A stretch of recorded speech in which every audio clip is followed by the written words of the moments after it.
નમસ્કાર। શું ખેડૂત મિત્રોને ખબર છે કે ગુજરાત સરકાર ખેતીના સાધનો પર કેટલી મોટી સબસિડી આપી રહી છે? મિત્રો, આજે આપણે આ જ વાત કરવાના છીએ। આઈ ખેડૂત પોર્ટલ પર કઈ કઈ સહાય મળે છે એ બધી માહિતી આપણે વિગતવાર સમજશું। તો ચાલો શરૂ કરીએ।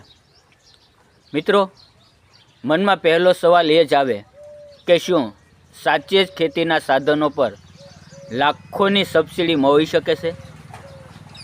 શું આ વાત સાચી છે? અને જવાબ છે બિલકુલ હા। જે સ્માર્ટફોન આપણે વાપરીએ છીએ ત્યાંથી લઈને મોટા મોટા ટ્રેક્ટર સુધી બધી જ વસ્તુ પર સરકાર મદદ કરે છે। અને આ બધું ક્યાંથી મળે છે? તો એ છે ગુજરાત સરકારનું આઈ ખેડૂત પોર્ટલ। આ પોર્ટલ જ છે બધી યોજનાઓનો ગેટવે, એમ સમજી લો। તો ચાલો સૌ પહેલાં એ યોજનાઓ જોઈએ જે રોજબરોજની ખેતી અને પાકને બચાવવા માટે કામ લાગે છે। તમને જાણીને નવાઈ લાગશે, પણ સરકાર નાની નાની પણ ખૂબ જ કામની વસ્તુઓ પર સહાય આપે છે। જુઓ, સ્માર્ટફોન ખરીદવા માટે પણ 6,000 રૂપિયાની સીધી સબસિડી, પછી પાક સાચવવા માટે ગોડાઉન બનાવો તો 1 લાખ સુધીની સબસિડી, અને ખેતરની ફરતે તારની વાડ કરવા માટે અને જંગલી જાનવરોથી પાક બચાવવા સોલાર ઝટકા મશીન માટે પણ સારી એવી સહાય મળે છે। હવે આ જુઓ, તાડપત્રી વરસાદથી પાકને બચાવવા માટે કેટલી જરૂરી છે, બરાબર ને? તો એને પણ ઉપર સહાય મળે છે। એમાં કેવું છે કે ST ખેડૂતો માટે 75% અથવા 1,875 રૂપિયા સુધીની સીધી સહાય મળે છે। આ બંનેમાંથી જે વધારે છે, અને બીજા બધા ખેડૂતો માટે 50% અથવા 1,250 રૂપિયા સુધીની સરકાર સહાય મળે છે। મિત્રો, તાડપત્રીની જેમ જ સ્પ્રે પંપમાં પણ એવું જ છે। જે બેટરીવાળા નવા પંપ આવે છે ને, એના પર SC/ST ખેડૂતો માટે 4,500 રૂપિયા સુધીની સબસિડી, અને બીજા બધા માટે 3,000 રૂપિયા। એટલે આધુનિક સાધનો વસાવવા હવે સહેલા બન્યા છે। ચાલો હવે નાના સાધનોથી આગળ વધીએ અને વાત કરીએ મોટી મશીનરીની, જેમાં ખર્ચો પણ મોટો હોય છે, પણ સરકારની મદદ પણ આની અંદર એટલી જ મોટી છે। મિત્રો, ટ્રેક્ટર તો કહેવાય છે ને કે ખેતીની કરોડરજ્જુ છે, તો એના પર સરકાર કેવી રીતે મદદ કરે છે? તો મિત્રો, મોટું ટ્રેક્ટર લેવું હોય તો બધા જ ખેડૂતોને સીધા 1 લાખ રૂપિયા સુધીની સહાય મળે છે। અને જો તમારે મિની ટ્રેક્ટર લેવું હોય તો SC/ST ખેડૂતો માટે તો 1,25,000 રૂપિયા સુધીની જબરદસ્ત સહાય આપવામાં આવે છે।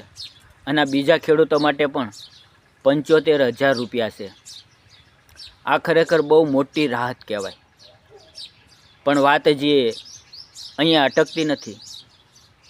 મિત્રો, ટ્રેક્ટર સિવાય પણ બીજા મોટા સાધનો પર તો જુઓ કેટલી સહાય છે। રોટાવેટર પર 95,000 રૂપિયા, પાવર થ્રેશર પર 2.25 લાખ, રીપર બાઇન્ડર પર 2.25 લાખ, અને કમ્બાઇન્ડ હાર્વેસ્ટર જેવા મોટા મશીન પર તો સીધા 7 લાખ રૂપિયા સુધીની સબસિડી અત્યારે સરકાર આપી રહી છે। આ રકમ બહુ મોટી છે, અને હવે જે આંકડો આવે છે એ તો તમારા માનવામાં જ ન આવે। ટ્રેક્ટર ઓપરેટર બેલર એટલે કે જે ઘાસડીઓ બનાવે ને એ મશીન ખરીદવા માટે સરકાર કેટલી મદદ કરે છે ખબર છે? પૂરા 9,90,000 રૂપિયા, એટલે કે લગભગ 10 લાખ રૂપિયા. આનાથી વધારે મોટું પ્રોત્સાહન મિત્રો શું હોય? હવે ખેતીને આધુનિક બનાવવા માટે તો આ તો થઈ મોટી મશીનરીની વાત. હવે જરા એવા સ્પેશિયલ અને મોડર્ન સાધનો પર નજર કરીએ જે મિત્રો આપણી ખેતી કરવાની રીતને પૂરેપૂરી બદલી શકે છે. આને કહેવાય ફ્યુચરની ખેતી. તો તેની વાત કરીએ તો ડ્રોનની. સરકાર ડ્રોન ટેકનોલોજીને પણ અત્યારે ખૂબ જ પ્રોત્સાહન આપી રહી છે. જો દવા છાંટવા માટે તમે ડ્રોનનો ઉપયોગ કરવામાં આવે તો ખર્ચના 90% અથવા તો દર એકરે 500 રૂપિયાની સહાય આપવામાં આવે છે. વિચારો કેટલો સમય, મહેનત અને પાણી બચે.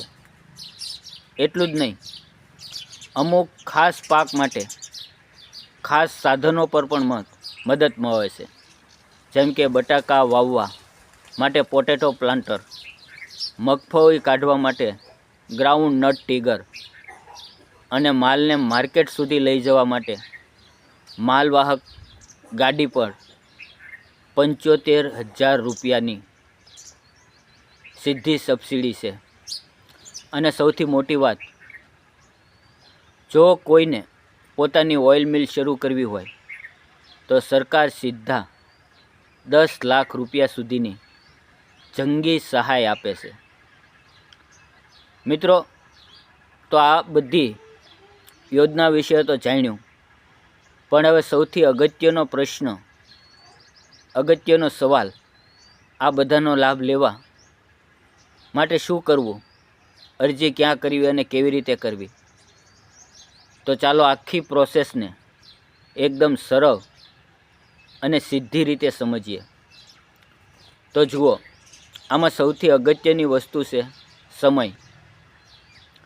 આ આઈ ખેડૂત પોર્ટલ છે એ મોટા ભાગે દર વર્ષે એપ્રિલ-મે મહિનામાં જ ખુલે છે. એપ્રિલ અને મે મહિનામાં. એટલે જેવું પોર્ટલ ખુલે તરત જ ઓનલાઈન અરજી કરી દેવાની અને પછી અરજી મંજૂર થાય એની રાહ જોવાની. એટલે આ સમયગાળો ખાસ નોંધી લેવો. એપ્રિલ અને મે મહિનામાં. પ્રોસેસ એકદમ સિમ્પલ છે. તો સ્ટેપ 1, સૌથી પહેલાં તો જે પણ ડોક્યુમેન્ટ જોઈએ એ બધા ભેગા કરીને તૈયાર રાખો. સ્ટેપ 2માં પોર્ટલ ખુલે એટલે તરત જ ઓનલાઈન ફોર્મ ભરી દો. અને ત્રીજા સ્ટેપની અંદર આ અરજી ક્યાંથી કરવી? તો એ ગ્રામ પંચાયતમાંથી પણ થઈ શકે છે અને કોઈ CSC સેન્ટરમાં જઈને પણ તમે અરજી કરાવી શકાય, અથવા તો ઘરે બેઠા પોતાના ફોનમાંથી પણ કરી શકાય છે ને બધું સરળ. તો હવે સવાલ એ છે કે આની અંદર કયા કયા ડોક્યુમેન્ટ અથવા કાગળિયા જોઈશે? તો અરજી કરતાં પહેલાં આ 4 વસ્તુઓ હાથવગી રાખવી. પહેલું, એક તો જમીનના 7/12 અને 8 આના ઉતારા. બીજું છે આધાર કાર્ડ. ત્રીજું, બેંકની પાસબુક. અને ચોથું, એક ચાલુ મોબાઈલ નંબર. બસ આટલું તૈયાર હોય ને એટલે અરજી કરવાનું કામ ફટાફટ થઈ જશે. તો આ બધી માહિતી મળી ગઈ. હવે વિચારવાનું એ છે કે આટલી બધી યોજનાઓમાંથી આ વર્ષે કઈ યોજનાનો લાભ લેવાથી ખેતીને સૌથી વધુ ફાયદો થશે? બસ જરૂરિયાત પ્રમાણે યોજના પસંદ કરી સાચા સમયે અરજી કરીને સરકારી સહાયનો પૂરેપૂરો લાભ ઉઠાવવો જોઈએ. મિત્રો, આ વિડીયો તમને કેવો લાગ્યો? સારો લાગ્યો હોય તો કોમેન્ટ કરજો અને તમને કઈ યોજના સરકારની પસંદ આવી તે જણાવજો. ફરી મળશું એક નવા વિડીયોમાં. ત્યાં સુધી આવજો. જય જવાન, જય કિસાન. ધન્યવાદ મિત્રો.